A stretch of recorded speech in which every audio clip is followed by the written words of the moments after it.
It's the Don't Make It Weird podcast with your hosts, Daniel and Dinosaurus. What is going on, my favorite weirdos? Welcome to the Don't Make It Weird podcast. I am one of your co-hosts, Daniel Quigley, and this is episode number 32 of the Don't Make It Weird podcast. Our podcast hasn't slept in over a year since having a child. The bags are looking deep under its eyes.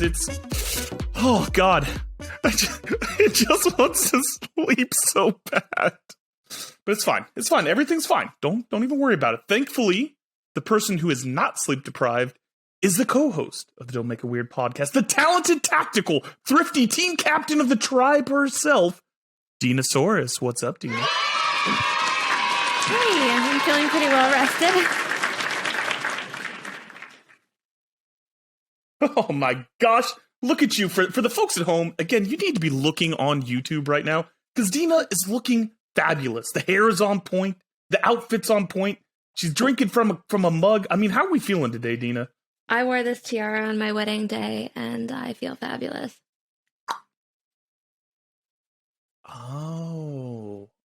Oh, so you're getting serious with our podcast now. I am. I'm ready to get married, I think. It's looking good, but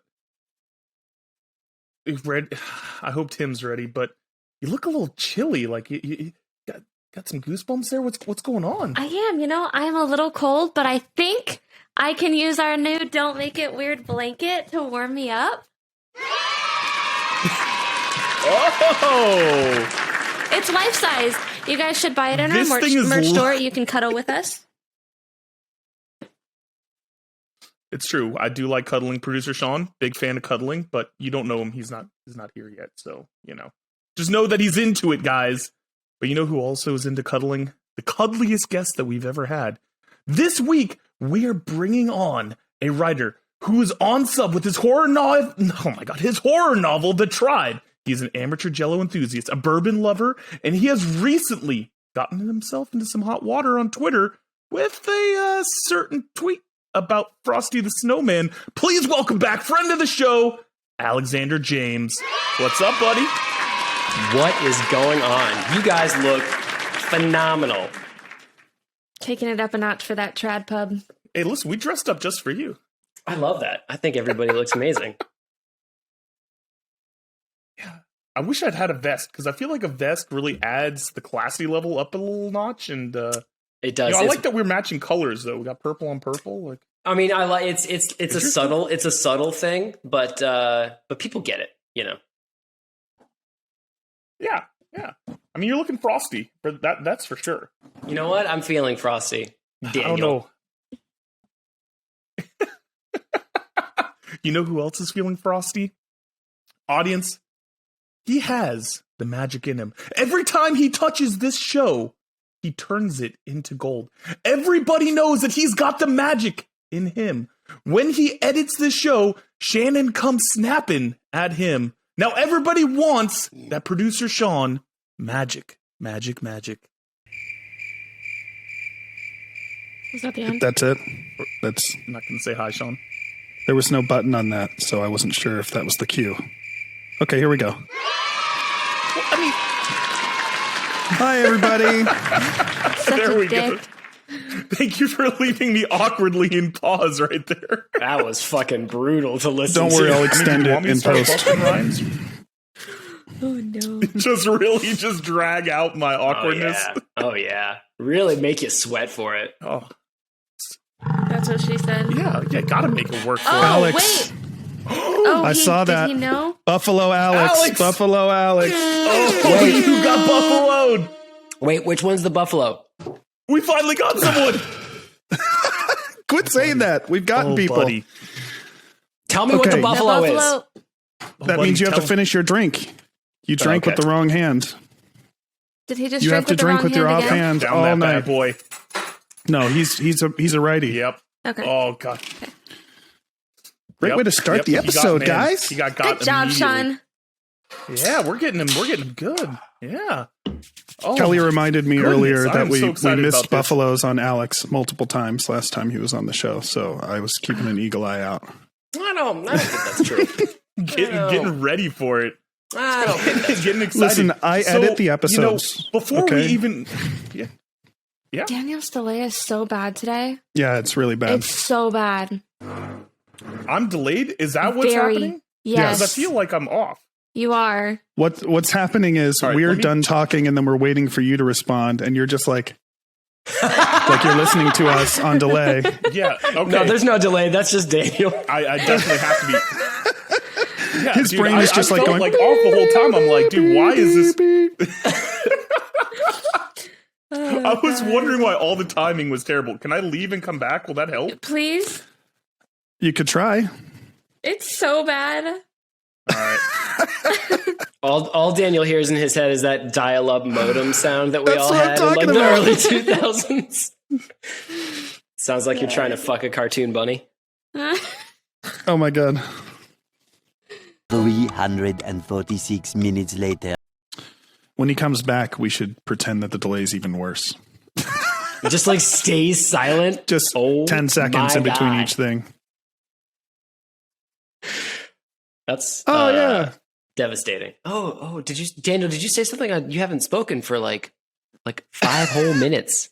That's like one of Daniel's nightmares is to speak and not be heard at all. That's why I love He's got- ignoring him. He's got that nightmare where he wakes up and his like mouth is sewn shut. Yeah. Or like it's not sewn shut, but like he's moving his lips, but no noise is coming out. Yeah. I get high school nightmares a lot. Like I'm back in high school and I have to find my locker. That's the scariest time, man. I get teeth dreams for me are the worst. Ooh. Let's not give Dina nightmares now. Dina, you've had those dreams, right? With my teeth, yeah. Yeah. Yeah, it terrifies me because like I'm a habitual brusher. I brush my teeth like 3 to 4 times a day. I'm scared that I'll lose my teeth, so it's a thing. Yeah. That's intense. Have you ever thought about what it would be like to eat somebody else's teeth like popcorn? Well, now I have. Probably crunchy. What One the would fuck, assume. Alex? I mean, like, I guess it's really all in like the drying process, right? Because if you quick roast them, they're still going to have a little bit of that moisture in there. Oh my So god! you didn't really bones are moist. specify if these were going to be prepared or if you're just throwing a handful of human teeth in your mouth. I mean, like, I have to think that eating raw human teeth is like teeth on teeth, and that's bad for my teeth. But if I maybe give them a quick toss and some cinnamon sugar, and I slow roast them at 350 degrees low fan for 4.5 hours, just like a pepita, like a pumpkin Why seed. am I interested in eating teeth now? That's fucking weird. Stop it. I'm thinking more like a really long braise in some type of sugary sauce that will help break down the teeth. Then you're Why getting y'all into making me want to eat teeth? soggy teeth territory. I'm into that concept. Just the thought of trying to chew teeth with my teeth makes me wince. So I'm into it. I would just like them to disappear into the braising liquid. Like just use straight up Pepsi. Ooh, what You if know you what I could mean? do? What if you could turn it into like a bone marrow situation? You can spread it on toast. I could work with that. Yeah, What's inside teeth? Are they solid bones? I think so. Yeah, it's just the nerves, No, right? There's a nerve down the middle of the tooth. Except for one of What mine. nerves I taste like? had a root canal and they filled that shit with metal. Oh god. That's my fear. That's why I brush my teeth so much, because I don't want any of that shit in my mouth. I don't want you to have to do surgery on my teeth. No. 346 minutes later. Oh my god, for the love of God, please tell Bodes me I'm well. not delayed. Please tell me I'm not delayed. Hi, buddy. Oh, hi, Daniel. Oh, Hey. don't fuck with me. Don't do it. Don't do it. Do what? Don't do what? Daniel, did you say something?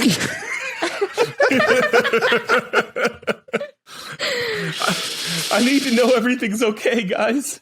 Everything's okay. I think it's Daniel. better. I don't know. We're just gonna roll with it. We'll figure it And out. Daniel, what's I my just favorite told the color? guys. Teal.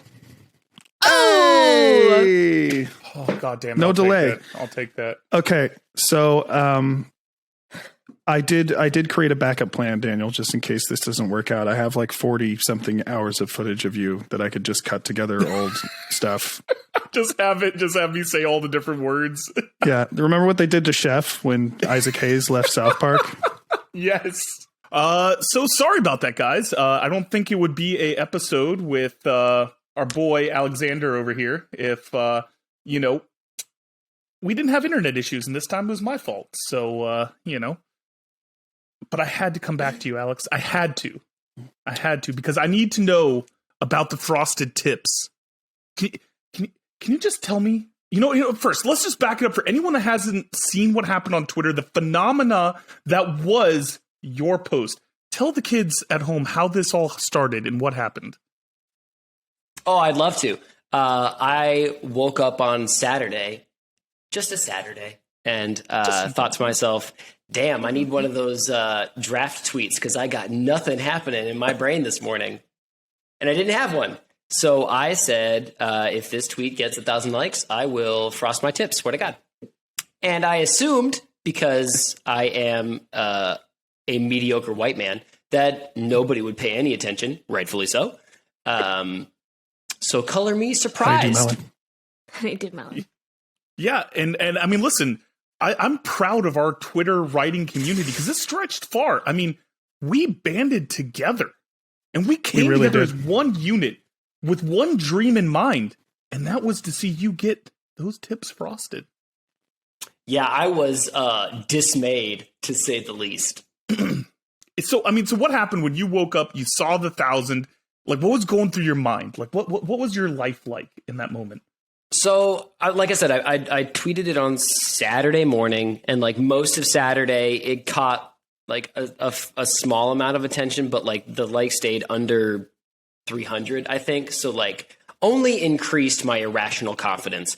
And so I thought nothing of it. I lived my life and did not think about it because I don't think about Twitter that much. And then all of a sudden on Monday, I can't relate. Things got a little precarious. Things got a little whoopsie-daisy. Yeah. God damn it, if in the middle of the day on Tuesday... Yeah, so it's random middle of the day. I had a very sudden sinking feeling in the vicinity of my belly button. Yeah. Mm. And so, first off, we need a woman's opinion. Dina, how do you feel about his frosted tips? I love the frosted tips. I'm going to make my husband get the frosted tips. Oh my God, if we had Tim with frosted... His hair doesn't go up like that. He can't do the poof. Dina could tell us that he has frosted tips, but we would never know because he refuses to come on camera or submit a photograph or anything. So honestly, a smart call. Yeah. So how has your life changed since you got frosted tips? Like, are you constantly beating women away from you? Like, is it like the paparazzi where you can't go out in public? That's a great question. I did have a small child stop me on the street to recreate a dance from Bye Bye Bye. And I would have loved to be upset, but God damn it, if that small child didn't have the sweetest moves. And so I was like, fair play to you, street youth. I mean, I live in New York. I live in Brooklyn, bro. Like anything flies. Yeah, no, that's it's fair. It's basically a musical there all the time. Yeah, but of gunfire and heroin. Yeah, it's like West Side Story. Bullets over Bushwick is stamped over my apartment building.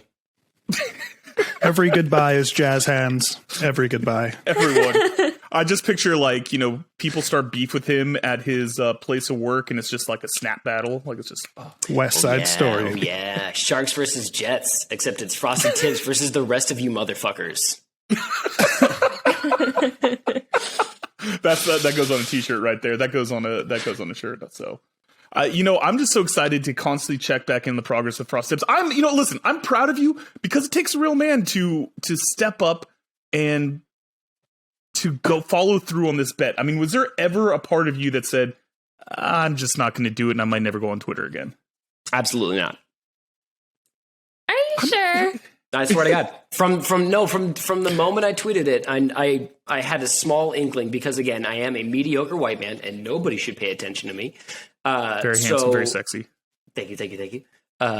But as soon as I tweeted it, I understood as I understood the assignment. I understood the assignment. I understood the way my parents raised me to be a person who does what he says he's going to do.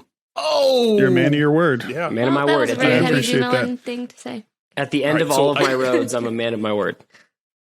Listen, I'm and you know only what?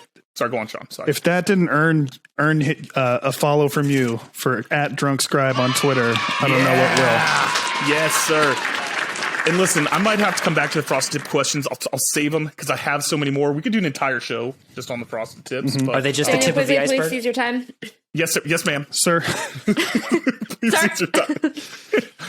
So before we get too carried away in frosted tips, I heard you have a very special story time for us. Why don't you tease the audience? Give them a little tickle. I believe you're referring to the time I ruined my writing career while living nearly homeless in Prague. wow. Listen, that's a when he hook. said that in Twitter DMs, I lost my shit. I threw my phone down. I was like, no more. No I more. can't know anymore. It's another Twitter stunt, isn't it? I knew it. No, Dina, straight up, Dina was like, do you have any stories? And I was like, listen to me. I got stories. I can't wait. I cannot wait to get back into this one. I mean, listen, you know how to give a little tease. You know how to give a little feather on the toes there. You know, I mean, it's excellent. So we're about to get into a segment that Dina hates. Dina, how excited are you for this next segment? So listen, I had to double back because originally I was going to yell at Alex for picking this story time, or not story time. What are we talking about? Games. Yeah. I was going to yell I at haven't him even for said it, but cilantro I all went that back much. And I said, Oh my. damn it. I told you I can smell the schnapps in my drink, guys. Dina's not going to make it through this episode. No I'm not. regrets. Okay, anyway.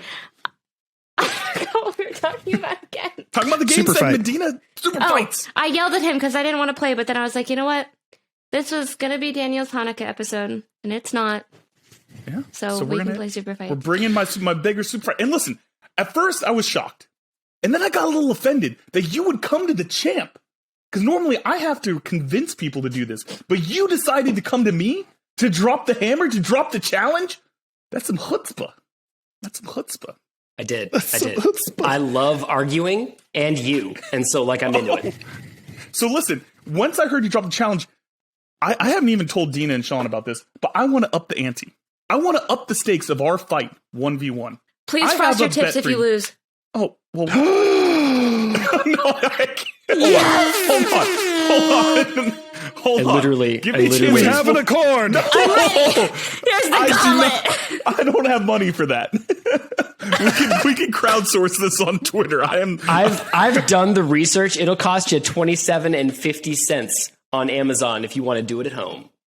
Okay. Dude, get the cheapo blonde kit from the Dollar General for $2.99. We'll keep this one in mind. If you don't like my bet, I will go for the cheapo frosted tips myself. But here's the thing. Last time you came on, and you were talking to us about your writing process and how the first thing that you ever wrote was a Dungeons and Dragons book that will never be seen the light of day and will only come out wants by... it.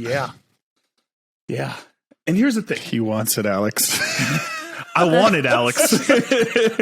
I want that story. And in return, I've got one of my own from my early writing days that is not good. It is terrible. I only got 50 pages into this. So here is my proposition for you. If you beat me, then you get to read, or I will read, whichever you prefer, a nice segment of my shitty first draft. If I beat He doesn't you, want your Pokemon fan fiction from when you were 12, okay? if I beat you, I get to read a segment of yours. And listen, me and Jigglypuff, dog. Did you see the joke slide out of my face as soon as you brought up that first book? Did you see it? I saw it. There was terror That was a there. hard There was no. legitimate terror. You sucked the humor out of this room with a vacuum, Daniel. He does that all the time. It's his thing. Ow, words hurt. All right, I will compromise with you. Son of a bitch, Okay. Daniel. First of all, who's the arbiter of this argument? Surely it's not you. Okay. No. Dina. No. Dina and I will judge your fight, and then you will face off against Dina, and Daniel and I will judge that fight. Yeah. So all I have to beat is Daniel. Yes. Yeah. All right. I will let you read some of it. Okay. Privately to yourself. Okay. It's going to be in one of those rooms like what they do for the Marvel movies where like Scarlett Johansson has to go to a locked room and turn in her cell phone just to read the script. Yeah. Okay. And there's only one copy. Yeah. Okay. Because I can do that. I'm not joking. This book will never see the light of published day. Listen, I can do this. I will settle for a chance to read this magnificent piece of art in return for me giving you a little sample of my magnificent piece of art. I mean, low-key, That's I'm what just she excited. said. I'm just excited to read that regardless. Like, I'll read it. Fuck. All right. So something you should know about this game and any game really, Dina always votes against Daniel. So you already won half the fight. I love that. Yeah. Yeah. So at the very least, It's true. at most, Daniel will get a tie. So, I mean, if it goes to a tie, then what we'll do is we'll clip this and we'll put a Twitter poll. Cross those tips. Oh. That just says those tips. Naughty birdie. I erased it too soon. Oh, cat alert. Cat alert. Who's behind you, Alex? This is Nimbus. Oh my Nimbus. god. What a I thought you beautiful meant name. me. I'm scared. No, that's Nimbus. He may or may not jump up on the desk at some point and try and really fuck my life up. Yeah, That's fair. a cat. Yeah. That's a standard issue cat right there. Standard. All right. So Weird Superfights, everybody. Yes, sir. We got a battle. All right, so Sean, Our first contestants. here, Sean, you got to give a quick recap of what the game is. Oh, yes. Weird Superfights. So we have a master list, a pool of heroes to choose from, a pool of superpowers or weapons, like special weapons to choose from, and a pool of special traits that aren't probably ideal things for your hero to have. Each of you will be given a hero, 2 powers or weapons, and a trait, or 2 traits. So I think we did. Is it One 2 weapon, powers 2 and traits. weapons? Yeah, 2 powers. 1 weapon, 2 traits? We could do it that way. Listen, we fuck can is do it any happening? way you want. We can make this a challenge. Let's go one One weapon, weapon, 2 2 traits. traits. Yeah, let's do it. 1 weapon, 2 traits. Oh no, we were doing 2 weapons, 1 trait. We were, but I mean, if you want to challenge round this, I'm fine with I that. prepped for 2 weapons, 1 trait. Done. I'm fine with Yeah, that. that's what we've been. Okay. Did my requests Okay. make it into the list? Yes. Oh. So Alex did add to the pool. We ask every didn't tell participant to Daniel. add to the pool. Yes. So we're not going to tell Daniel what he added. Okay. So let me back this up. We're going to pretend like we didn't just have that. Okay, Weird Super Fight. We have a master list. We have a master list of heroes, traits, and superpowers. Each of our contestants will be assigned randomly a hero, 2 superpowers, and a trait that is probably not a great thing to have. And then they will have to spend the next minute or so each. It's a minute each the first time around, and then a 30-second rebuttal for each of them after that, trying to say why their hero would win in a one-on-one fight against their opponent's hero. To the death or to the pain? To, however, finish them. I say go for the throat, man. Yeah. Yeah, and, you and, do. and so for the record, this is like a lawyer argument. So you don't have to follow my storyline. So if I'm like, yeah, hey, I stub you. Right. It's not a continuation thing. You're Okay. telling your version of the story. He's going to tell his version of the story. They don't necessarily have to Got it. interlock in any way. All right, Alex, now that you know the rules of the game, that means it's time. You came for the champ. I'm coming for your book. Let's go, baby. All right. For our guest, Alex, let's see what he's got. I hope you're taking notes here, buddy. Oh, no, not going to bother. You've got Athena, the Greek goddess of wisdom, handicraft, and warfare. Okay. Athena has the power of luck. Ooh. Fuck. And can materialize and shoot house cats at you. Daniel, it's not looking so hot for you, my guy. I think I just But- fell in love. But Athena is afraid of candy. Ooh. Okay. All This right. could be a problem. The house cat's that's an OP weapon right there.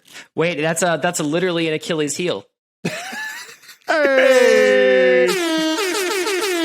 All right, Daniel, your champion. Writers.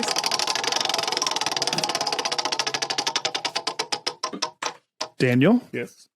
you've got Philip J. Fry from Futurama. Fuck. You're Fry dead. fights only with Pokemon, and they're only Jigglypuff, Farfetch'd, or Magikarp. 2 of my 3 favorites. Okay. And also has the power of melting,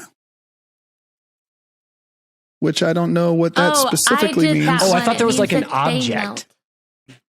No, Wait. I had that one. That's and it so means much that they worse. melt. Okay, Dina, what is it? They melt like they physically can. like But So you know? like T1000 style, like they can sneak under doorways. like the a guy liquid? from Sky High.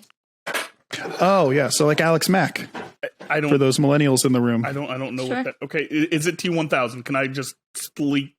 Melt Like into Flubber. a puddle into the ground. Yeah, like Flubber. Flubber. Cannot believe we went And- to Sky High before we went to Flubber. That's a weapon, by the way. I don't want to talk Somehow. about Robin Williams. Okay, all right. And Philip J. Fry gives excessively long monologues. That's not what I thought he was going to say. That's Oh God. Okay. So, are we ready, guys? long schlong. Let's go. all right. I'm you go queuing first. 60 seconds on the clock. Alex, our guest, will go first. Are you ready, Alex? So I've got Athena, the Greek god, Yes. can shoot house cats, Mhm. and Also hates has candy. the power of luck. The power of luck and And- hates candy. She's Should have afraid taken of notes, candy. huh? Eat a dick. Dina, let's go. All right, 60 seconds on the clock starts right now. Daniel, I have no idea what words are going to come out of your mouth next because I have a literal god, a literal by the books god, who's not only, you know, a god, but has the power of luck on her side. She explores the peaks of Mount Olympus for fun, and your guy, I don't know, has hair. So, it's not looking hot for you, my guy. She doesn't even need the luck, bro. She's Athena. Like, what are you gonna, what? I'm gonna give the rest of my time because I'm not actually, I love talking. I'm baffled that you would even step to my metaphorical Mount Olympus and try to touch, even scrape your fingies against the toes of my literal god with your animated buffoon. I've seen 8 minutes of Futurama, and that's it. All and right, like time's that's up. how. Thank you, Alex. No problem.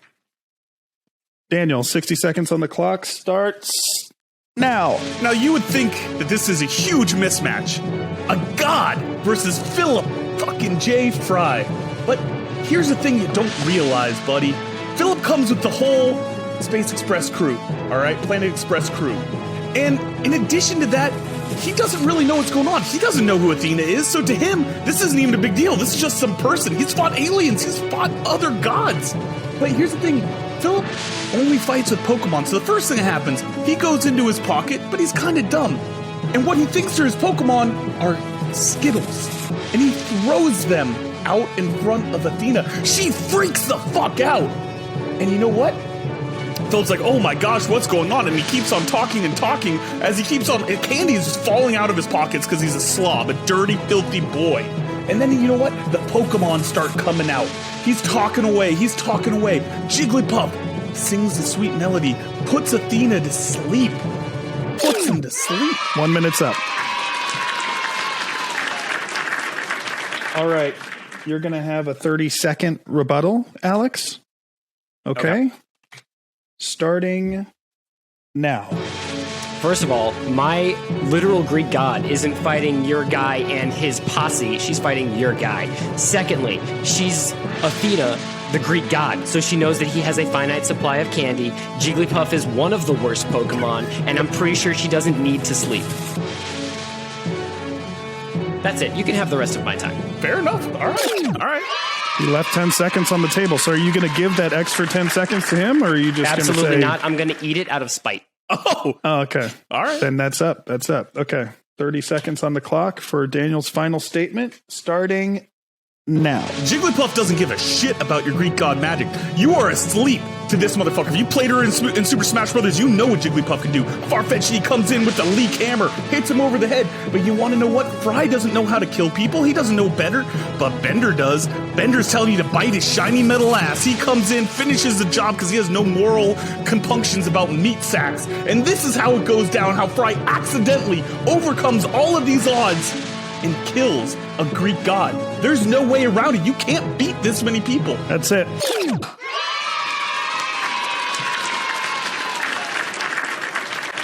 Good job, gentlemen. Thank you for that. Yeah. Dina, would you like to render your judgment first? Yeah, I think Daniel's a dirty cheater because he just started adding in characters, and that's not part of the game. Can we be real? Like you wrote that Alex won before the timer even started. She had time for doodles. That's how fast she wrote it. Shenanigans. I call shenanigans. See, this is Dank, and he's hung because he's dead. And then that's Alex, he's in a superhero cape.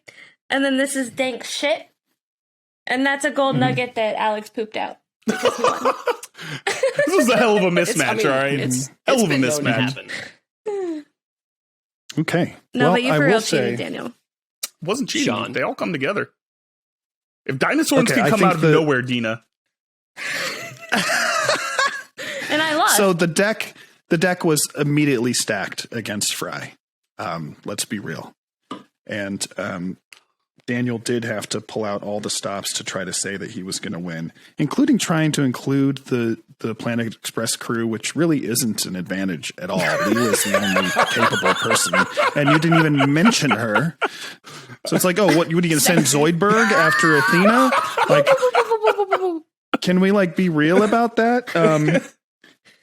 The whole like he just accidentally had Skittles and he's a moron thing. It was cute. It was really cute, but I think Alex had it when he said, "Dude, I got a god."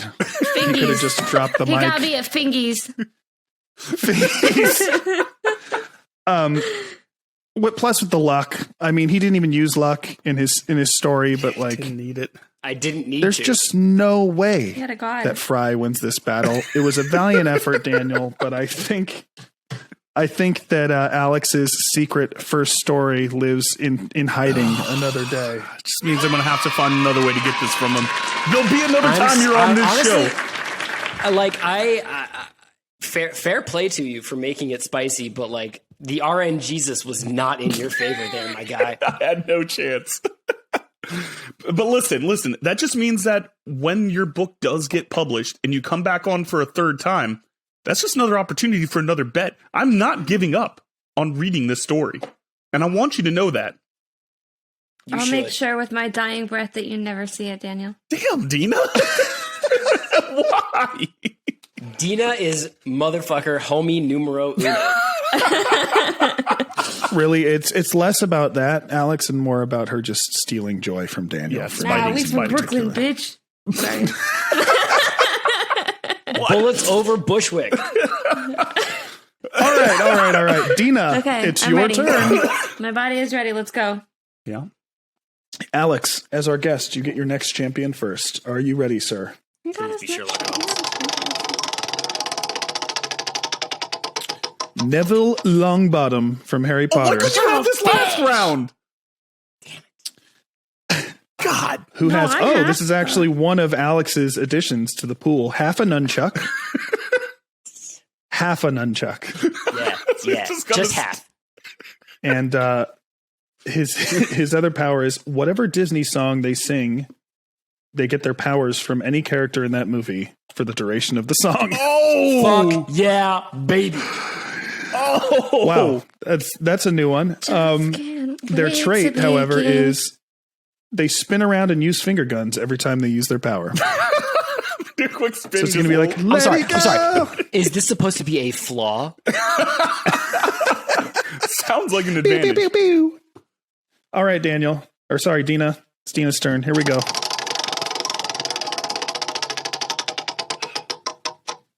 Peter Sean Tyrrell is Dina's hero.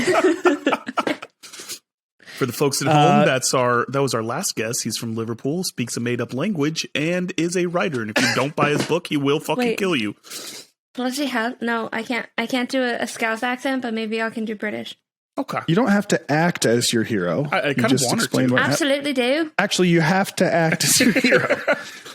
Okay, so I mean, Peter Sean has... sack? Yeah, essentially. Listen, Neville's really hot now. Yeah, all you need to know is he grows into it later on. Yeah.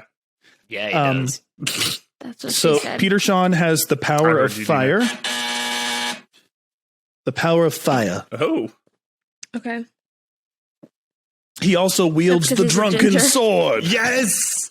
He's got my drunken sword! Great. So the drunken sword is a weapon of Daniel's creation in which the person who wields it is immediately shit-faced drunk. And anyone they touch with the sword also becomes drunk. Also, Peter Sean Tyrrell calls out every power he uses as he uses it. Meaning he has to go, fire! So just a brief recap. I have the sad sack from Harry Potter, equipped with a multi-billion-dollar corporate franchise, who uses finger guns, and he has half a nunchuck. Yes. While Dina has one of the most talented writers of our age, who can wield fire, has a drunken sword, and is armed with that goddamn accent and those eyes. Y'all, he stared into the camera one time, and I swooned. Oh my god. Oh. We all swooned. But he also has to call out his powers whenever he uses them. So if he shoots fire, he has to literally... Okay. Are we ready? Alex? 60 seconds on the clock? Alex, are you ready? Yeah. Yeah, look at that. No, fuck. Your time. Oh, wait. Okay. Technical foul.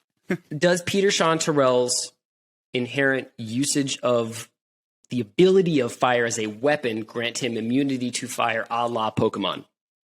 No, I think he just shoot it. There's nothing that says that. I would say, I mean, I think it's generally speaking, if you have the power of fire, you're... This is Dina's character, so I was going to give him just the like power that John from I Am Number 4 has, where like if he breathes it in, like it's a problem. Somebody can definitely use it against it. Like he's fireproof, but like he's got to hold his breath when he's using it because if you get it, like internally, he's not. Wait, so Dina, was this your addition to the pool? I thought it was. Okay, then that's then you define it. Rules. Yeah. All right. All right.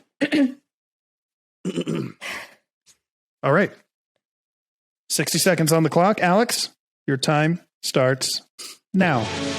Okay, so the first thing my sad sack from Harry Potter does is he sings the song Hellfire by Judge Claude Frollo from The Hunchback of Notre Dame, which grants him the power of literal hellfire to burn anybody who violates his own kind of personal moral compass into cinders.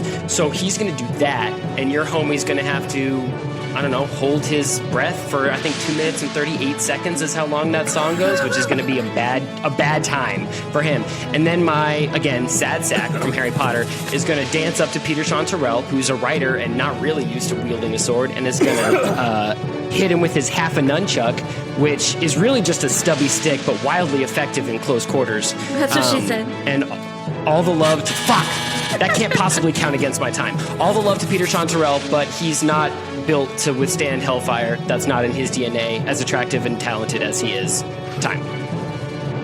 Look at that. Wow. He lawyers you, That was man. like... Okay. I was going to give you a couple extra seconds, and then you just called the 60 seconds on the dot. Like when you said time, my timer started going off, and then that threw me off. Holy shit. Are you like George Michael Bluth with the unfailing internal clock? So I'm a chef by trade, so I set mental timers for like food and stuff rotating in and out of ovens. So I actually do have a fairly good internal timer. That was incredible. Oh my God. That's a superpower by itself. I mean, holy shit.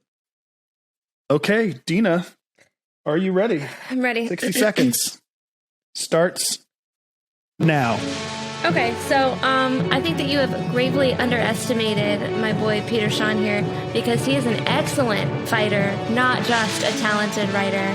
He does like Muay Thai or some shit like that. I don't even fucking know. He can judo whip the shit out of you.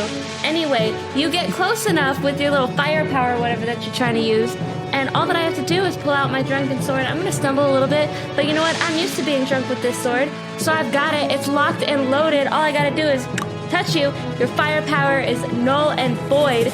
Forget your song. You're gonna be too distracted in trying to figure out what I just did to you.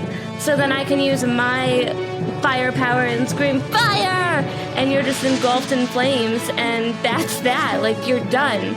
There's nowhere else to go from here. You and your little dance, singing, whatever, little fire guns, you're done. And so am I. Okay. Brutal! We got a battle on our hands. All right. Yeah, we got a battle. Dina's getting used to the game, you guys. Yeah. All right. Your 30-second rebuttal, Alex, starts right now. Okay. All the respect to your boy Peter Sean and his mag Thai, which I'm assuming is a noodle dish ordered from a local Thai restaurant. He touches the drunken sword, and the first thing he does is breathes. You're done. Like, I don't like. Yeah, he breathes in, and the literal hellfire that he is consumed in goes inside his lungs and burns his scoutzy ass to a crisp.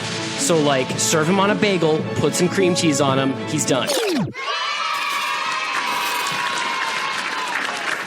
Wow. And then the Tyrannosaurus Rexes. No, Dina, Hold on. Save it for your rebuttal. I'm kidding. No, I don't want them in my rebuttal. I can do better than that. All right. 30 seconds, Dina. Starts now. So I really think that you underestimate why I would need to like breathe just to reach behind my back. And you know what? I don't even have to like sit here and like touch you with my sword and get drunk or whatever. All I have to do is like slice you, like. And why, like, knock you? I could just knock you off your feet or whatever when you're doing your little fire thing, and you're done. Like, it's over. The drunken sword wins every time, and I'm having a good time while I'm holding it too. And then the Tyrannosaurus Rexes come through, and we all go party. Damn it, Dina. It wouldn't be a Dina super fight without the fucking Tyrannosaurus Rex. Man, this was a battle. Daniel, go ahead. This was a battle. And this is going to hurt my heart. This is going to break my fucking heart to say this. I'm giving Dina the win. But let me tell you why. Number one, she effectively used my drunken sword, which I really appreciate. But number two, Alex, you didn't finger guns at any point in this battle. That's true. And I am honestly, that's a fair critique. I am a huge believer in finger guns. And had you done this, I would have given you this win. Finger guns would have been the instant win, probably. Yeah. And so, as much as I like to normally vote against Dina at every possible opportunity, I have to swallow my pride and give her the win on this one. Tough, but fair. You know what? I didn't even think about the finger guns thing, but I will tell you that although Alex's use of the Disney song loophole was fantastic. I mean, that was a deep cut. I loved it. That was a deep cut. I think that Dina put that full stop to rest with her giving his powers whiskey dick with the drunken sword. Like, that had the W for me Whiskey dick. right away. So The W for whiskey.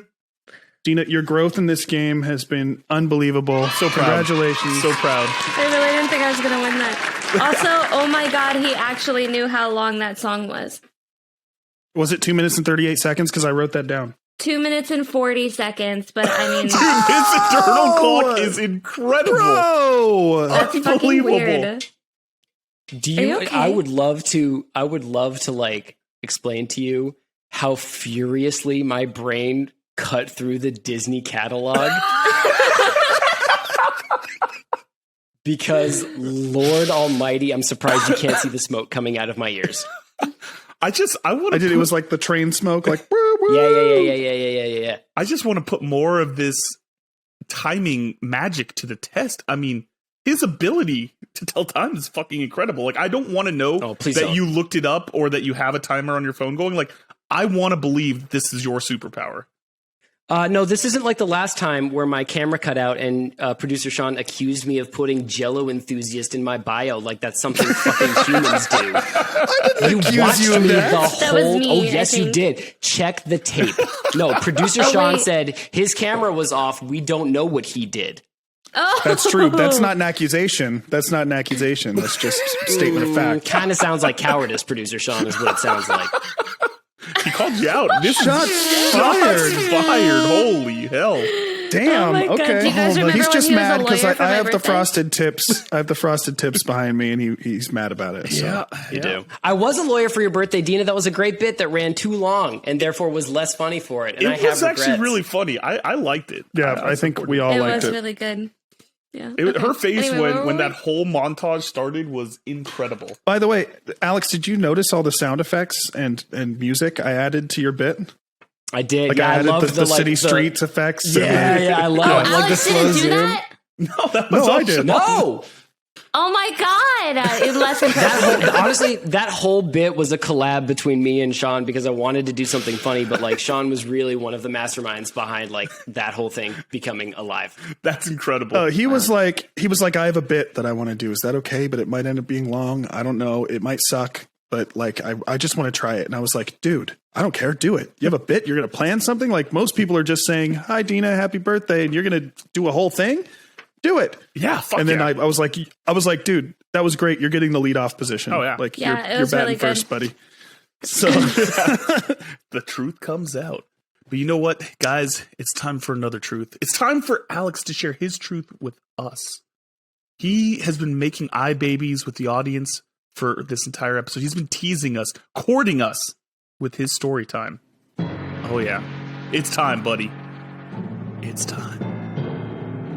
All right. Hold on. So It's story time with Alex.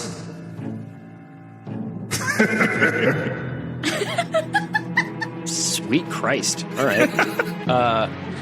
So after my wife and I got married, we sold everything we owned that did not fit into the back of a 2005 Toyota Prius, and we flew. We went to Europe for 3 months, and this was not a luxurious European vacation in Ibiza and the grand hotels of Paris. We were staying in like literal hostels with 17-year-olds who were like beer bonging in Bentleys in the bunks below us. I've always wanted which to is do yes that. the best use of alliteration I have used Oh, in that my was entire excellent. life. Thank you. Yeah. So anyway, we were like on this European, we called it the Grand Tour, and all I had was a giant backpack of clothes and my laptop.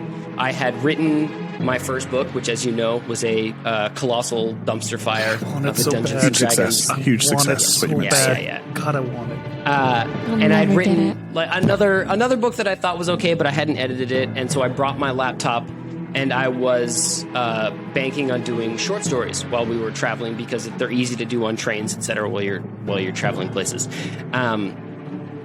And so I had written a few in the 3 months. I think I'd written like 5 or 7, and I was submitting them to like magazines when we were in spots that had Wi-Fi. To, I will say, resounding silence, much like most of my efforts in the writing world. Thank you, universe. One of Appreciate us. that. And yeah, right. Yeah, it sucks. Anyway. So we were in Prague staying. This was actually, it was a big deal because we were staying in the only Airbnb we had the whole trip. And we were very excited to not share bunk beds with 17-year-olds doing beers, Bentleys, and beer bongs beneath us. But it was like, it wasn't the best Airbnb. You know what I'm saying? Like, it wasn't 5 stars super host. It was like 3 stars is a host. So I woke up one morning and I checked my laptop because we had the internet because we were in an Airbnb, and I saw an acceptance for one of the short stories that I wrote to a major magazine in the U.S. And it was, I'm not obviously going to say the magazine because this is not a success story. Good housekeeping. But yeah. So it was actually Martha's Garden. Thank you. Oh. Anyway, so what is? I frantically Googled like, okay, what do you do next? Like, what's the next step? And what you're supposed to do is reach out and tell everybody else you submitted to, hey, I've got this acceptance, and you give them the option to either essentially make you a better offer or pass. So while I was doing this Googling, I was like furiously excited. I had never, ever got an acceptance before. This was my very first, we like your writing, we want to do something with it. And so I was talking with my wife, and God bless this woman. She sat down and we did the math, and we realized that like if she skipped breakfast and I skipped dinner, we could afford 2 beers to drink in celebration of this thing that happened. And she doesn't like beer, so I got 2 beers. And they were Czech beers, and they were delicious, and I drank them very quickly. Yeah, so I send off my emails to all of the other magazines that I applied to, blah, blah, blah, blah, blah, saying like, sorry, gonna have to pull my short stories. I've received an offer elsewhere. The rest of the night is a Pilsner-induced haze. And the next morning, I woke up, checked my email, and I only had one answer. And it was from a very important editor who said, I'm really sorry to hear that. I understand. Have a great day. And you can imagine my surprise when I checked the signature of this editor and saw that it was from the magazine that I had been accepted to. No! And at first I was curious, and I went through my sent emails, and then I was horrified to learn that in my tipsy celebration, I had mixed up my email addresses and sent the wrong email to the wrong editor and formally withdrawn my short story from the magazine that accepted it. And I emailed this person back, and I was like, you have no concept of what I will do to withdraw this withdrawal. I will literally crawl naked through glass on cobbled streets to make this not happen. And it turns out that this magazine has got a policy where if as soon as they click a button in their internal site, it pulls the offer, and what the most they can do is give it to another editor and see if they like it. And the other editor did not, and that is why I remain unpublished. Oh no! There are so many people on writing Twitter right now that are hyperventilating and overwrought with anxiety from hearing this story. I'm sad. So the moral is, don't down 2 Czech beers and then handle your email, writers out there. Oh no! I was celebrating. I was excited. I was like, you know what? I'm gonna, fuck those other magazines who didn't respond to me. They don't know shit. Turns out they did, and I was the problem. Oh no! I don't think I've taken a breath yet. Yeah. Oh my god, that's like my worst nightmare. Yeah. Oh yeah. God, I need like a minute. And this was I'm this gonna was a hug time when I was Ashley like extra tight next time I see her. Yeah. Oh God. I was also reading Stephen King's On Writing. I don't know if you've read it, but he talked a lot about like his sort of coming up through his writing journey. And he started by writing short stories and submitting them to magazines. And that was like the formula that I applied to my early career. And I was like, I'm going to be just like Stephen King. And the universe answered me and said, okay, here you go. And I said, fuck you, universe. I'm going to have 2 beers and make some bad choices. So the lesson here is drink enough that 2 beers isn't going to make you make bad decisions. I think that's the lesson. The lesson is be sober scribe when it counts. I have to text Ashley right now and tell her that I just love her. Can you do that for me too? Can you say this from both of us? No. Who is Ashley? She's the editor at Lost Boys Press. Me and Dina both got short stories accepted by her. Yeah, I saw that. Congratulations, Thank guys. you. That's huge. Thank you. But yeah, no, I just need to know Ashley. Like, you just let her know that like I extra confirm right now. Yeah. It was nepotism. It was fuck nepotism. No, it wasn't. No, I'm Don't pretty say sure it that was- because I'm pretty sure it was People are merited. going to think that it's. No. I'm just saying Ashley is Daniel's daddy. Oh, okay. I got is she accepted accepting before I was applications? staff. Yeah, and I, Ashley was really looking forward and relishing the opportunity to reject me. So I'm surprised that she, denied herself. She was very disappointed that she couldn't reject you. But all right. Now that we've all gotten depressed from rejection, guys, it's time for us to peel back the layers of the potato Time to get in deep with personal questions with Dina. Alex, do you have tissues with you? Because you're going to need a buddy. For multiple reasons. I've got them. I've got them right here. Yeah. Oh, like, do you have your own handkerchief? He has a hanky. No, hold on. Is that like is that an actual handkerchief? It's his pocket square from his blazer. Ask me if it's monogrammed. Is it fucking monogrammed? Dude, you could share it with your wife. No, like, nice try. I'm AN. She's AA. So for the folks at home that missed it off stage, he is married to a lovely young lady named Alexandra. They're A squared. And she refused to take his last name because they didn't want to have basically the exact same name as each other. Rightfully so. Yeah. She refused my last name, rightfully so. It She was a wanted good to remain decision. her own person, which is who she is. And we applaud her. And apparently we're still on Broadway because Daniel said off stage instead of off air. Off stage. Yeah, why did I say off stage? That's all right. Are you ready to? It's Brooklyn, baby. Brooklyn does that to you. Brooklyn, Brooklyn baby. does do that. When I'm writing and something happens like that the reader doesn't know about, I refer to it as off screen, which is a ridiculous thing to say for a writing medium. Yeah. No, I mean, listen, if you're typing on a computer, It makes sense, yeah. though. People understand what that means. Yeah. I mean, we're Miriam. not on the air. We're not a live show, but we always say off air. So, like, You were it's yesterday. similar. Well, yeah. I mean, we're live maybe 3% of the time. Like, Hopefully more if this Dungeons and Dragons thing takes off. God, we're about to do this so hard. yeah, baby. Okay. Okay. Alex. I almost said Alexandra because that was still in my head. Andrew. Damn it, Andrew. Sean. Don't do that to I me. want you guys to know that I changed the name of my main character from Andrew because of this. Oh. Anyway. Is it Archer? Yeah, it's Archer. Yeah, it's Archer now. Sean picked it up. Should chili have beans?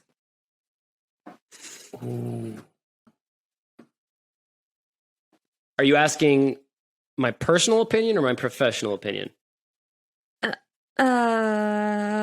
Both. Yes.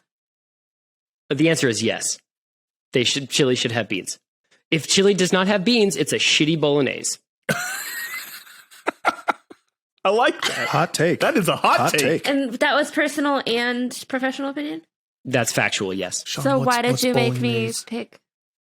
Oh my Because God. it's a comedy Oh my podcast, God. baby, and that's show business. Don't try to upstage me, bitch. I swear. That's show business, baby. Razzmatazz. Are you a shark or a jet? Shark in the bedroom, jet on the streets. Oh! Stop upstaging me! What the- Oh, God. There are people, men and women, listening to the show that just wondered why did their pants hit the floor. I'm going to use that No, they're line not. from now on. Yeah, that's fucking They incredible. know. They know. We're stealing that. We're cutting it from the episode and we're stealing it. Yep, I'm telling everyone I came up with that. Property of. Don't make it weird. You're welcome. This is how we get our material, baby. Dear God. I want to know what the weirdest thing you've ever stepped on with bare feet is. Probably the most painful has been a D4, which is one of the dice used in Dungeons and Dragons. The weirdest is Yeah, that sucks. it hurts like a son of a bitch. It's shaped like a triangle with a flat bottom. It's the worst. Funnily enough, does a D4 worth of real damage in real life. Anyway, the weirdest is one day I took my shoes off at work. I'm a professional chef by day, and realized that I had been walking in roughly 3.5 ounces of chopped chives for the last 13 hours. That is pretty weird. It's incredible. Yeah. I Yeah. knew this question was going to come through. Okay, for those of you who aren't watching, Dina's face when he said he stepped on a D4, and me and Daniel are like, "Oh no!" and Dina's like, "What? What the fuck is that? Well, Alex is going to teach me how to play D&D soon, so. Yeah, I am. we're I'm doing stoked this. on it. Yeah, I've heard he's a very gentle DM, so you're in good hands." definitely won't kill us Oh, all wait, for that no means reason. Dungeon Master. That's what I No, it's a thought. sex thing. Yeah, it's a sex thing. Yeah, it is. Oh, God, Okay, anytime, I want to okay. add that to our drinking game. Anytime someone says, is that a sex thing or that is a sex thing, I think Because we need more drinking prompts, right? No, we don't. Mhm. No, we don't. I think that's the It's move. already hard for me to keep them straight. Like, is it coriander? Is it cilantro? Is it? God damn it. I'm going to cry. That's how you know that he's ready. He prepared. Like a good chef, he prepped. He prepped. Like a good His guest, mise en place. Daniel. Like a good guest. Yeah, that's why Alex is one of like my favorite guests because he preps. He's fucking Like ready to get us hammered. Yeah. Oh my god. What is a superior form of potato? Here we go. It's finally time. Thank you so much for asking. welcome. It is the tater tot, and I will fucking draw blood on anybody that steps to me with a bullshit French fry or a fucking hash brown. Like, I'm sorry. No, those are wrong answers. Oh my god! All right, how do you prepare this? Can you give us 10 minutes on tater tots? How do we I prep will this? give you the rest of my life on fucking tater tots, Sean. Can you give us a TED talk on tater tots? And this Yes, Talk I'd about love tater to. tots? So That's alliteration, close baby. to the that was great alliteration, Daniel. I'm very proud of you. Close to the throne of the apex of what a potato is capable of is the hash brown. The hash brown is close to the top, but the hash brown goes to sleep with a poster of tater tots on its wall. Okay. The hash brown watches tater tots on TV while it exercises in spandex. Okay. The tater tot is crunchy on the outside, fried, fluffy on the inside. It is the perfect vehicle for dipping. Okay, you've got the perfect surface area. A French fry is narrow and short, and anybody that's ever had sex ever will tell you that's bad. Okay. You want something squat and rotund. And that's why I'm on this show, motherfuckers. Oh no! Oh my god! unbelievable. Squat and rotund lover. It's fried. It's crispy on the outside. It's fluffy on the inside. It is versatile in its seasoning capacity. It holds salt. It holds paprika. It holds cumin. It holds 5 spice. You can make poutine out of it, and it's going to stay crispy. You can make nachos with it, and it's going to stay crispy. Which somebody I'm sure will say, nachos are just poutine with less cheese. Fuck you, dude. Nobody cares about your opinion. Okay. Tater tots are the apex of what a potato is capable of. Fucking at me on Twitter, @DrunkScribe, if you disagree, because I'll fucking take you to Tater Tot Town every day of the fucking week. Thank you, Tater Tot Town. More alliteration. That's all I wanted from my entire podcast career. This is it. This I've is the apexed. moment. Yeah, this is it. I mean, This is it. this is the most. Okay. This is the strongest anyone's come with a potato argument. And I was not on Team Tater Tot, but I'm feeling Team Tater Tot right now. Like, Yeah. I'm convinced. Are we really going to move past the part where Dina just said she apexed? That's what she said. Oh, there we go. We'll go take a quick drink there. Dina, you know what the natural next question is, right? You even brought it up. I do. Wait, I don't know if we're on the same page anymore. The dip for the tots. He said it's Oh. dippable. So what are we dipping the tots we in? weren't on the same page. Okay. What are we dipping your tots You in? could have pretended. Yeah, you you could have like, pretended. yeah, that's exactly what I was going to say. It is curry ketchup, which is a uniquely German thing. Okay. Love it. Curry ketchup. What makes it? I mean, I'm assuming there's some curry spicing in the ketchup. Is that basically what it is? Or? Yeah, it depends on like how fancy your average dirty water hot dog vendor is in Germany, but most of the time it's just regular ketchup with curry, like a Cisco brand curry powder in it. Some of them switch it up and make their own curry blends because obviously curry is just a blend of spices to make a curry, which is like a ubiquitous thing in some Central Asian countries. But yeah, it's just ketchup with like a little zhuzh, a little pizzazz. Oh, okay. All right. I'm in. So, Dina, what do you got another question for him, man? No, I don't think we have time for my next question. I do. Hold on a Yeah, second. hold the You just fuck pretended on. like you had one in the barrel. I did. You had one ready to Did go. it? So Looked just like a let it go. good one too. Let it go. I was trying to respect Alex's time. Okay. We are past So, respect. He's our I don't dirty have little time. guest slut right now. Complete this Yeah. sentence, Alex. You can be. I beg your mother's pardon. Listen, You called yourself a slut for attention earlier, so you had that coming. Yeah, but I Also, didn't call yeah. myself a dirty little guest slut. What? My Dude, mom's his agent is gonna see this and be like, she's never send any of her subs. my here ever mom. again. Okay, well, listen, no subs and Dom talk right now. But listen, my mom watches this episode. She watches all the episodes. She's gonna send me a stern text message for that comment, and I'm very sorry, Mom. Yeah, dog, you deserve it. Okay. My question: complete this sentence. If you think that's weird, you should see my blank.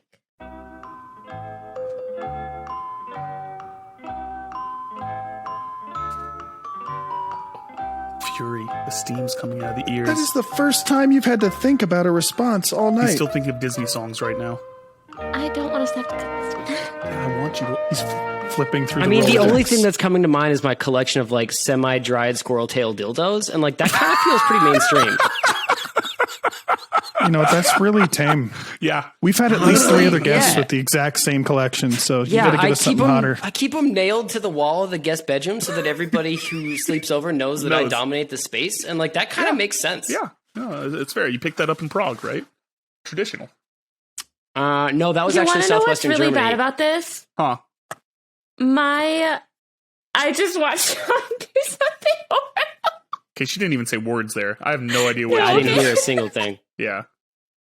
Dina, come on. Get your shit No, together, Dina. Sean just licked his fucking mic. Okay. I didn't. Sean, did you lick your mic? It'll be. No, I did the Ace Ventura I'm about to throw up face. No, it looked valid. like you were licking Yeah. your mic. Okay. The weirdest part about that answer is my husband's Oh, no. best friend's dad Squirrel no. dildo Collects- No, collection. it's fine. It's fine. It's fine. collects squirrel penises. What? Yeah. No. That makes sense. How dare you use that sound effect when we're just having a straight up normal conversation? Wait. Dina, please continue. I'm sorry for these fucking plebeians, okay? Tell me about your father's brother's best friend's squirrel penis Yes. collection and what exactly he Peni, does with this them. is tell. multiple. And how dried are they? Because I'm as a connoisseur, I'm curious about the curing process. Have I you used a don't think- moisture meter to make sure they're actually dry? Like That's a great question. What's the process? I think my sugar to salt ratio is low, and I'd love an expert's opinion. yeah. He literally, if he sees a dead squirrel in the road, he'll pull over. What the fuck, Florida? What the fuck? Yo, that is psychopathic. Jokes aside, jokes out of the room. Can we talk about this? It's horrifying. it's Why? horrifying. Okay, but serious question though. What does he do with the rest of the squirrel? He leaves it. He just dissects it So on the street. what does he and just brings forceps to the side of the road and just Wow, extra forceps, that's pretty circumcision? generous for that squirrel, don't you think, Sean? I don't know the terminology. Dina. I was Yeah, thinking he like literally jeweler's will tongs. just like knife, cut it, then leave. He pulls out his roadside scalpel. Yeah. Okay. Oh, Dina, yes, I- the scalpel. Dina, I don't know That how took to a go turn. on with the rest of the show now. I mean, How about he we was transition into some questions about his book? Oh, yeah, that's the hot intro I was desperate for. That's the listen, that was a candy cane Christmas intro transition right there. bless. God. All right, Okay. time out. I Hold gotta on, pee hold on, again hold on, and hold on. like scrub Yeah. my eyeballs. So is it like behind like a glass case? Or is it like in like a scrapbook? It's like Does he in have a scrapbook? it's Is like it a like the display. scab scrapbook? It's a display case. Is it He like one of those displays it. So IKEA this display isn't cases? this isn't hidden in his basement. This is he says like when he's giving a guest a tour Like of he the thinks it's house. funny. They're in his shed. Yeah, he thinks it's hilarious. He's a serial killer. I wouldn't be surprised. I'm pretty sure he's killed people. Let's be honest. But he only performs surgery on the squirrels. Is it only squirrels or is it other animals? Oh my god! Wait, it might be raccoons. That does make it better. That's actually kind of worse. Yeah. Somehow. I think it's raccoons, not squirrels. I misspoke. I think it's raccoons, not squirrels. Oh, that makes it all Yeah. better. No, that's fine. This is. Because I think that there's something unique about their penises. Hold on. Yeah, oh my god, I'm Googling this. Damn it. Raccoon penis. This is. R.I.P. to your search history. Sean, I'll be sending you it soon. Yeah. It's raccoon penises. People Oh my collect god, them there's and wear a them like for bunch of jewelry. pictures. Yeah, they make them as jewelry, Sean. Yeah, it's raccoons, not squirrels. I'm sorry. Do you want some Okay, earrings? so let's fill Alex in on the revelations that happened while he was in the toilet. Oh my god. Please do. So, Alex- okay, I misspoke. It's raccoons, not squirrels. It's raccoon peni. Yes. Yeah, Decide he what collects they do them. with them. Setting. He displays them in like his shed or garage or whatever. But yeah, no, people literally collect them and like make earrings out of them. Yeah, I Yeah, just like Googled Etsy this. status. What? Yeah, I just Googled this. She's right. This is Raccoon- real. Raccoon penis jewelry is a thing. That is the thing. I'm putting it on our merch store. All right, let's move on. No. I wanted to ask him about eggs, but I can't move on right now. No, we're I skipping haven't the frozen eggs. mine, but I'm thinking of it. Continue. Yeah, it's bad. All right. Let me. That's not even a reproductive joke. I've got eggs in the freezer. Like that one. They don't explode when you freeze them? Not if you drill a hole in the shell. Yeah. Okay, all right. What are we Daniel, talking I about? believe you were asking me a Wait. question. Sorry. Yes. Okay. I can do I this. look at broken. He's entranced by the raccoon penis jewelry. Reset. Uh-huh. Reset. I thought it was Daniel, me. Come on. Okay. Come on. All right. Here we go. All right. So, guys, now it is time to get on to the author question and to stop thinking about raccoon penises. We're not going to talk about raccoon penises the rest of this episode. We're going to be talking seriously about books and not raccoon penis earrings. Don't Do say you it think again. they're rung all the way around like a tail? No, they're long. Sorry. Like, they My bad. That's dangle. honestly, that's on me. Okay. Daniel, continue, please. All right. Sorry. Okay. I'm Beautiful, ready. effervescent bottle of sealed sparkling water. All right, I'm ready. All right. So last time you were on the show, we were talking about your writer's journey. And that's gonna be one of the things we're chronicling on the Don't Make It Weird podcast, is we're talking about your journey from constant rejection to getting yourself rejected while you were drunk, to having to scrap 2 projects. You know, you had my favorite little quote of the last time was you had a writer friend read your query, read your pitch, read that first 25 pages and go, you like writing, right? You should write something else. Oh my God, thanks, man. Yeah. So we went from that to you got subbed, you got an agent. Tell us first how that like what that experience was like when you got like the email that said, "Hey man, I kind of like you." Well, my experience was with my wonderful and fantastic agent, Becky Lejeune.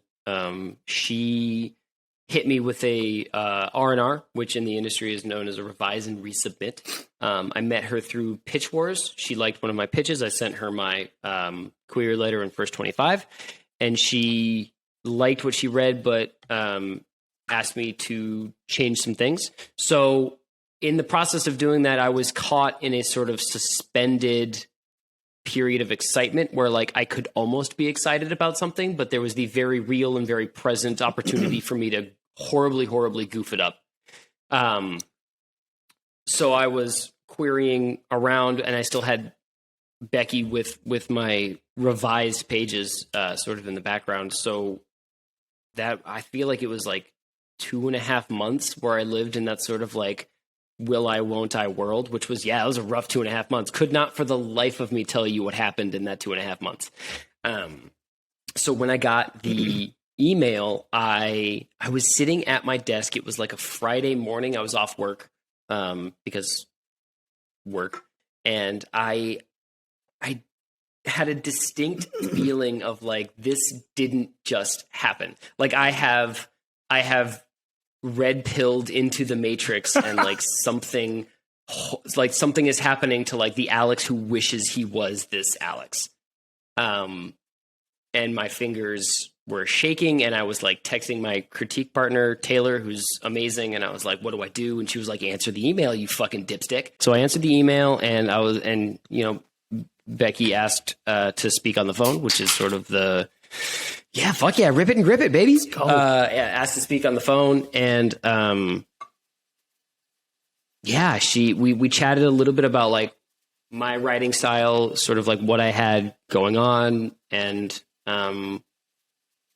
the whole time, I like to think I'm a fairly unflappable person, but during that entire email, it happened on the same day. She emailed me. I happened to be off work, so I emailed her back, and she answered, and we spoke on the phone the same day. That whole time, I felt like I was vibrating out of my skin.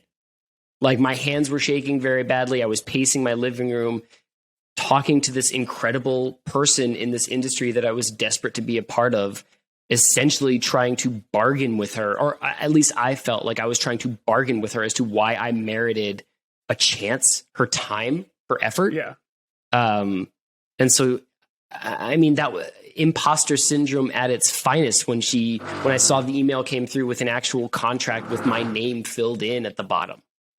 Like, surely it was one of those moments where I felt like the industry has sunk into my level because this isn't real and I didn't rise anywhere. That's how I feel. Yeah, it wasn't that you raised up. It was just that they sunk down to your level. I like that. No, that's yeah.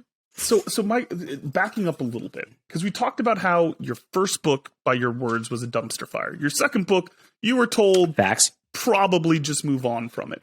What would you say was, the things that you learned in the process of getting to Tribe? Like, what were the mistakes that you were making early on with your writing that you kind of fought through to make this third book? Let me center myself in frame before Dina gets mad at me. There are a number of very small details that distinguish good writing from great writing. And it comes down to idiosyncrasies in the actual syntax, to really dovetailing a plot and learning story elements and how those elements play with each other. One thing that I do a lot of on Twitter is I volunteer to read people's work and give them whatever feedback they're looking for. If they're looking for somebody to just gas them up and like make them feel great, I'm more than happy to be that guy. If they're looking for somebody to be brutally honest, I'll be that guy, and anything in between. And one of the things I tell people regularly is you need to learn all of these tiny little things that make the difference between, yeah, you've got a good idea, but the execution is somewhat flawed, to this is a truly great idea that is written really, really well. And I had to go through that journey, which I think we all do on some level. That's not something that like only belongs to traditionally published writers. Everybody takes those steps. Yeah.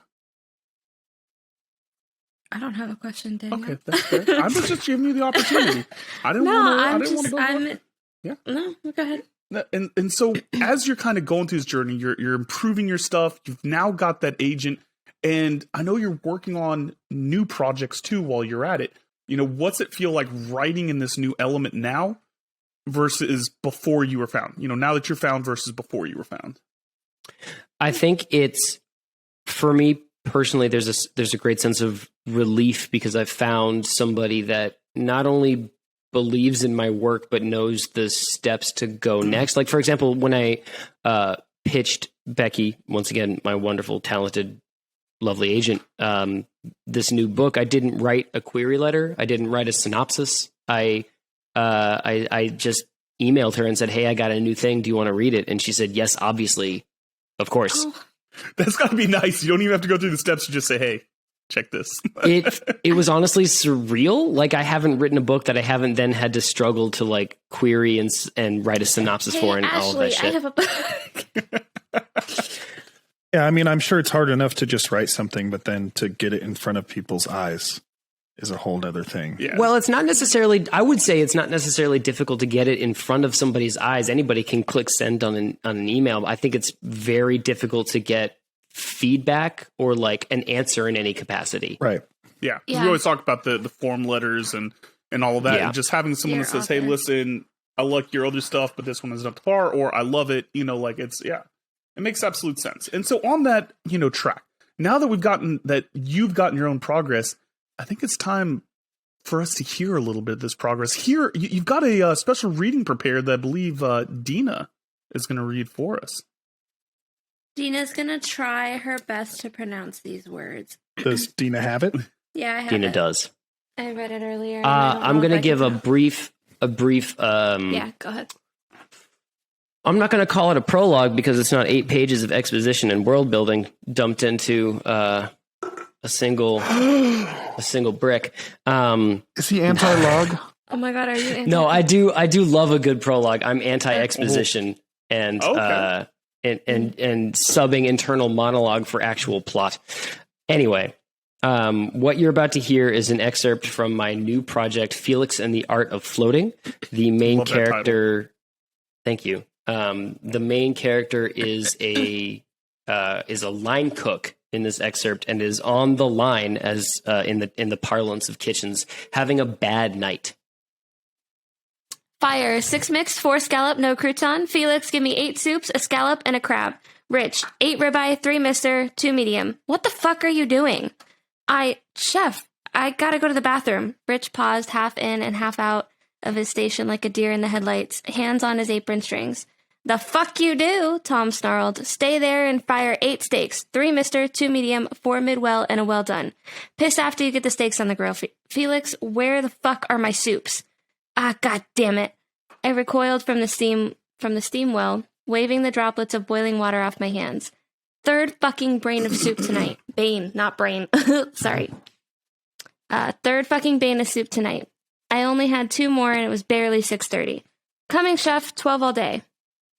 Tom looked at the triple rows of fluttering white tickets, eyes narrowing as he tried to count. I tried to ignore the cluster of faces watching anxiously from the server station. It wasn't going wrong yet, but we were only one more fuck-up away. One of the interns, Lamar, dropped a full sheet tray of gougères on the floor 15 minutes before service started, causing Brenna to spin up in a rage like I'd never seen before. She hunched over in her pastry nook right now. She hunched over in her pastry nook right now, piping little cheese balls while swearing in a vicious stream under her breath. The heat rose, the pressure tightened.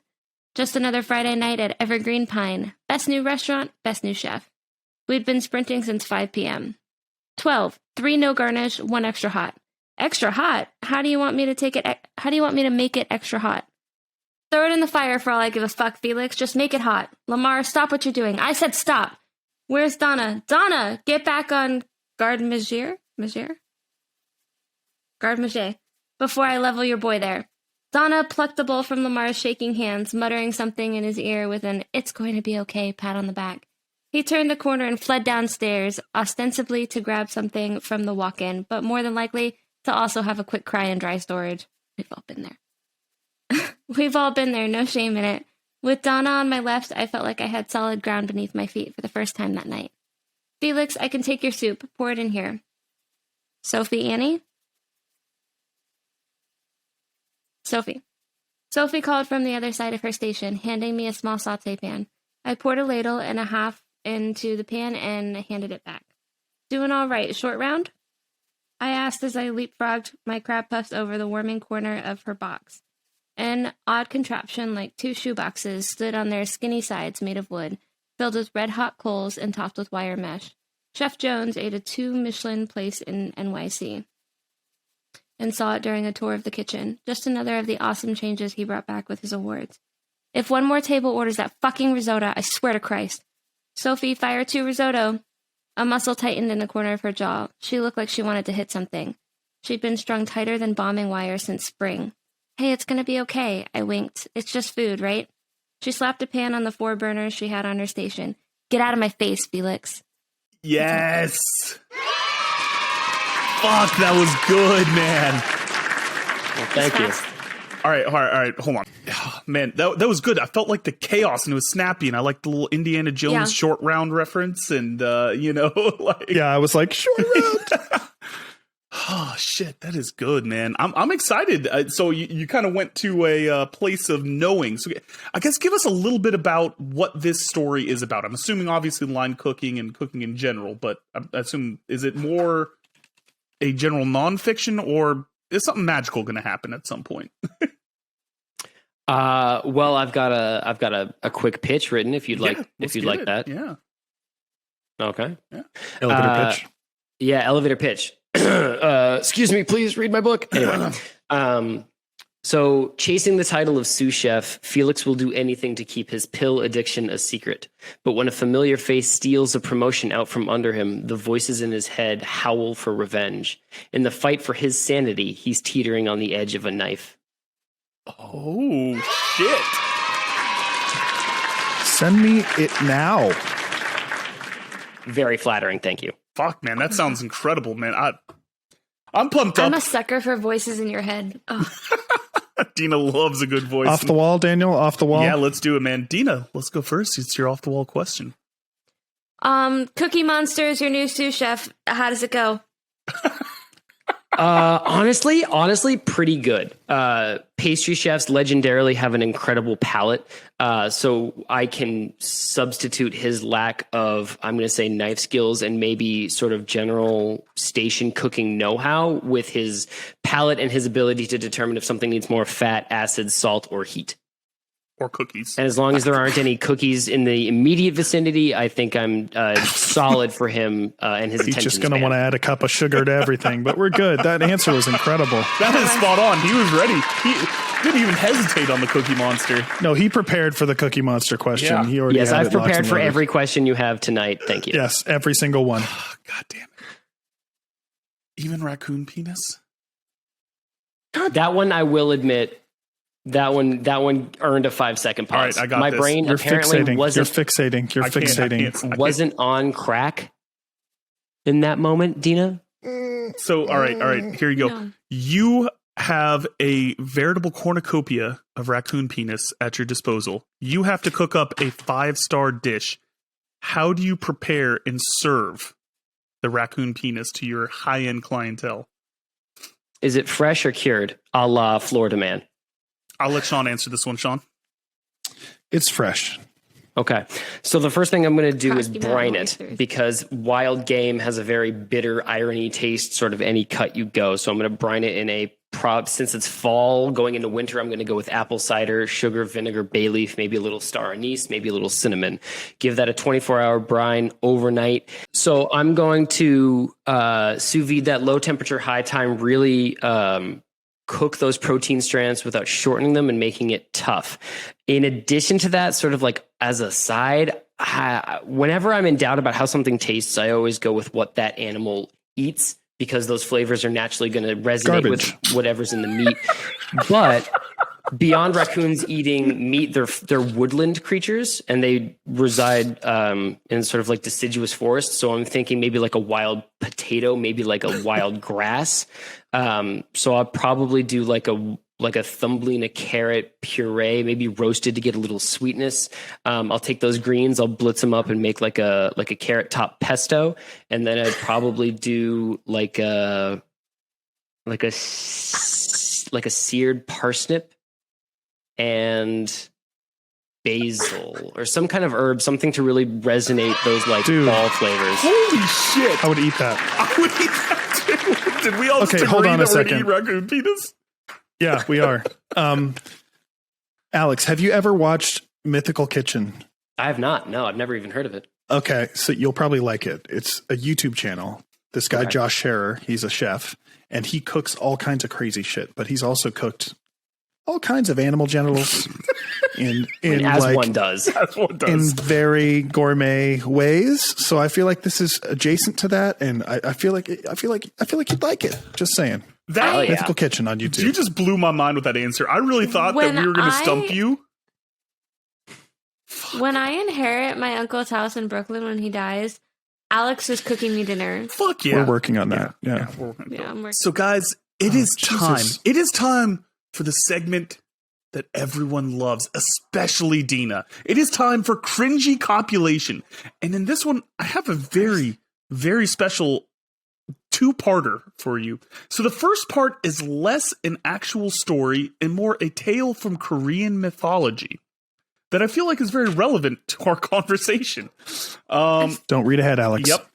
And then after you give us a little tale from the Korean mythology, we've got, an incredibly special Cringey Copulation. You're going to read the first one from the UK Literary Reviews ever list. So in 1999, when they started picking one cringy story a year, this is the one that started it. So you're going to give us a myth. You're going to give us the OG.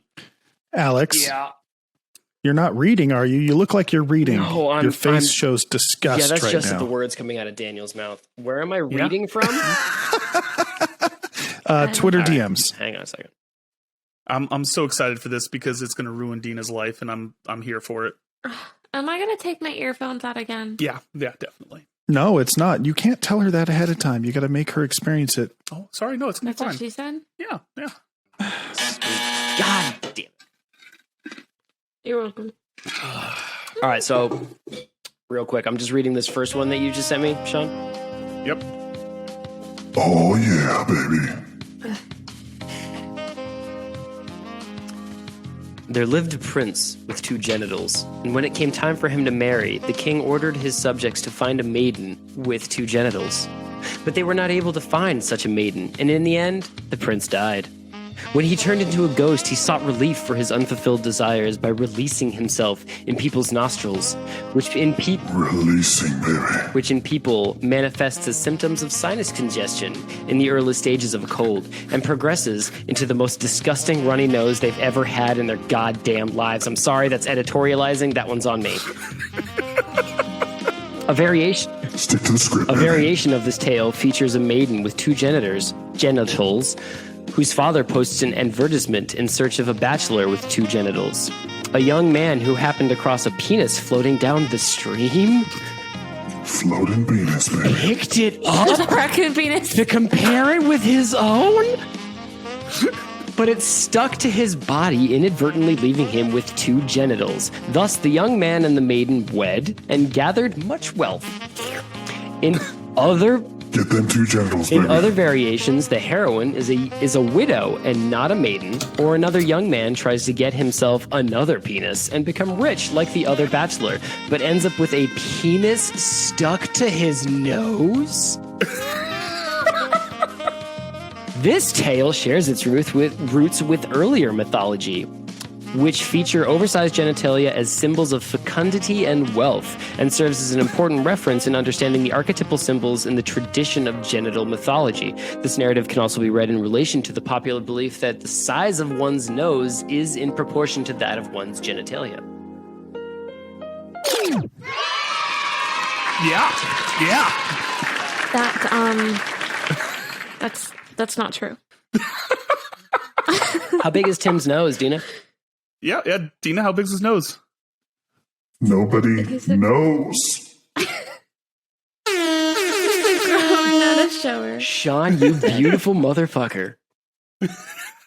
So next time you have a cold or a sinus infection, just know that a Korean ghost ejaculated in your face. So We got one more for you, baby. Christ. I'm sliding into them Twitter DMs. That's what she said. My mom reads these. yeah, she Listens to these. All right. Number 23, Star-Crossed by A.A. Gill, 1999. His tongue is long and hard and tastes of mint. We don't say anything, but he pushes me cat. to my knees in the middle of the shop. It's difficult to undo his flies. Multiple. Sorry, again, that was me. Stick to the script. I got it. I put my hand in. It's hot and damp. And then, Christ, it's amazing. Huge. It just goes on and on. As thick as a Magnum, a Jeroboam, a Methuselah, a bitter pump, a fucking salami. Shut up, John.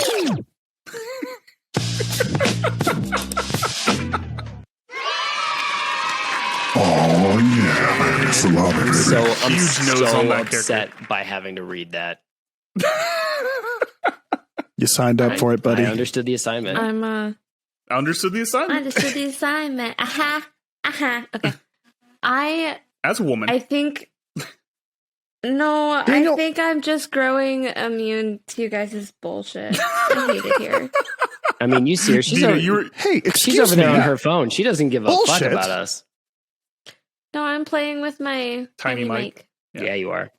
That's her TikTok mic. I mean, do you think that? No, that it was according to I Korean- made a really crude joke. Like it was actually like, you know what I mean? Like, okay. I know. weird. We got it. So, I mean, do you think I that miss according to Korean mythology, Adam Driver is the most hung man in Hollywood? Kelly just gasped very loudly. Did you hear that? That's like her man. I would love to So- actually have like a sit down, heart to heart conversation with somebody that finds Adam Driver physically and sexually attractive because I do. Oh, we have not someone. I'm get it. here. I'm here. Are you Oh. joking? Oh, Oh. Dina's on board too. I'm Like, here. give me like Yeah. give me like a I'm with you, give me like Kelly. a 3 bullet point because like I'm fascinated. We're gonna have a 5-paragraph essay on this. Hold on. I got it right here. Hold on. I will finish what you started. That's menacing. Okay. It's him. It's him. That's your bullet point. That's It's the the bullet point. Just him. hair. Yeah. It's the There you dark go. features. It's the is it not? It's not a mole, but like the little spatterings of freckles that he has. Like, yeah, He's also a Marine, which is very Former. attractive. He is? I didn't know that. Yeah. Oh, wow. Do you He actually left the military to be an actor, but he went through the whole rigmarole. do you know the difference between a just became former less Marine attractive. and an ex-Marine? What They is know it? This is not a joke. Sorry, joke's out of the room. Oh. A former Marine has an honorable discharge, meaning that they finished their term of service or they were given a medical or legitimate reason to leave. And an ex-Marine has a dishonorable discharge, meaning that they ran out of the interest on their Dodge Charger and had to pay it off in full. Well, there's no such thing as a former Marine, so I'm just Hey. I'll throw that out there. So that's All right. pretty good. So how'd you feel about that read, man? How'd you feel? Feel good? Feel sexy? I now? feel like you sprung the fact that I was going to have to read that on me in the middle of this episode, and you knew that I couldn't Oh, yeah. say no because I was already Yeah. here. Peer pressure, baby. This is how we get things done. Fair sign play up for to it. you, honestly. Yeah. I mean, you're still never going to get his first manuscript. I So, want it so Just bad. back I off. want it so bad. I will eat all the raccoon penis for it. all right, 1 second pitch, Daniel. Oh yeah. So here's what we're gonna do. So Alex, your book, The Tribe. Since that's the one that's on subs, that's the one that we're most likely gonna read first. You have 1 second to pitch this to the folks at home. You can threaten, seduce, bribe, or go off the wall. But you got 1 second to sell people on the book, and then we'll give you a full, elevator pitch opportunity for you on the story. So, whenever Real you're quick, ready. I'm going to interject. Do we want to do The Tribe, which people have already heard about, or do we want to do Felix, which is the new project? I'm fine either way. What are you subbing right I'm on, now? What I'm are on you sub querying? with The Tribe. Yeah, let's do it. Let's go. Then, Okay. if you want editors to hear this, Fair enough. do the Yeah. tribe. Okay. 1 second pitch for The Tribe. Everyone knows that all the editors listen Oh, to yeah. Don't Make It Weird. we so- are Ashley the does. editors. We're the editors' We're choice. elevating Trisha it right now. Narwani, if you're listening, my email inbox is open. All right, so I'm going to count you, and you got 1 second. Here we go. 3, go. Monsters in the Mountains. Ooh. I like it. No threats of violence. Yeah, just The he- threat's he is pretty letting- inherent. There's no direct threat of violence. Those are the He best just threats. wants to know Like- those monsters. You don't fuck with those monsters. I like it. We've had like read it or I'll kill you kind of situation. No, like I'm going to let the works. I'm going to panic, let, I'm fight gonna or let flight the work stand for itself. Situation. Yeah. That's again. That's the chutzpah. This man's got the chutzpah. So all right, now here we go. You get a chance to give a full pitch right now to the folks at home. Sell them on The Tribe. Which editors come find him? It's amazing. Okay, full elevator pitch for The Tribe. If you've ever lain in a tent at night far away from the roads, you will understand that there is a 16th of an inch of fabric separating you from anything and everything that roams in those forests, and they may or may not be human, and they may or may not be friendly. but you Love it. are warm-blooded and generally soft. And Dina is never camping again, everybody. I'm going camping this weekend. Yeah, here we go. She's sleeping in Oh my the god, truck. I have an excerpt to send you if you are. Yes, please do. Send it to her. Oh, She'll feel no. obligated to read Don't it. do it. Send it. Don't Send do it to it. her. Nah, Please do. she's I busy. will, She I got can't. a bunch of stuff going on. I can't not read stuff that people send Yeah, me. please do it. honestly.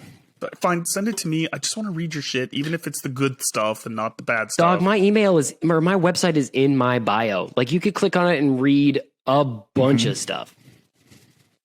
You could read his Jello manifesto, which I just finished the other day. It's Okay. fantastic. It's essentially a ripoff of Flubber's script, but like like it's red in mine, and Don't tell me that. You're going to ruin it for me. Okay, guys. All right, guys. All right. This has been another fantastic edition of Don't Make It Weird. Alexander James, the drunk scribe, author of The Tribe. Find his book, editors, get it published so we have an excuse to bring him back on for round 3 because we are here for the full journey. Beginning, middle, end. I want to go on the hero's journey with you, my man. And I thank you so much for coming back on. Man, I can't wait to hear more, to see how you progress and grow on this. Dina, got any last thoughts for our guest? I never have any last thoughts. Daniel, why do you do this to me? I I love think that Really, he's great. really, And he just wants to make you feel uncomfortable. we love Alexander James and publish him. Okay. There you go. I love it. And his frosted tips, we're going to send picture of this all over the internet. I want it to be his author's photo so that, this will live Get on the forever. limited edition print at alexandertimberlake.com. Yep. alexandertimberlake.com, available now. 100 prints, I all signed clicked by on Alex. that goddamn link, and I was like, "Why doesn't I it know. go anywhere?" Because I'm the Guess what? dumbest man I alive. tweeted that, and I still clicked on it. So I clicked too. I just wanted to see if it was there. Oh, man. Well, we can make this happen. We can make it happen. So, guys, this has been another great episode of the Don't Make It Weird podcast. You can find me on Twitter at Dan Q Writes Thing. That's Dan Q Writes Thing. It's dance. Not dance. Dank, It's day. It's dance. dank likes things. Dank Writes Things. No, it's not things. It's not plural. It's singular. Dank right thing. Dank right thing. Day, right Yeah, day. Dank. caveman. Damn it. Dina, where can the folks find you? You can find me on Twitter at DinosaurusD. That's D like D's. And Alexander James, where can the folks find you? You can find me at Drunk Scribe on Twitter or at your local street corner looking lost. Don't feed him. He never leaves if you feed him. Brooklyn. Bushwick, baby. Yeah. And producer Sean, where can the folks find you? You can find me on Twitter at ChaseHoleDo. Not eating anything? You don't have a meal prepared? Guys.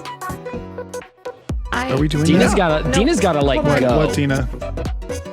No. I think that my right hand is vaguely cold, and I think I'm. Hold on. Oh! Alex, buddy. Oh, we got he you did. again. He just did. We got you again. Oh no. We're into this show Finish on it, that pal. dumb. No, no, no, no, no, no, no.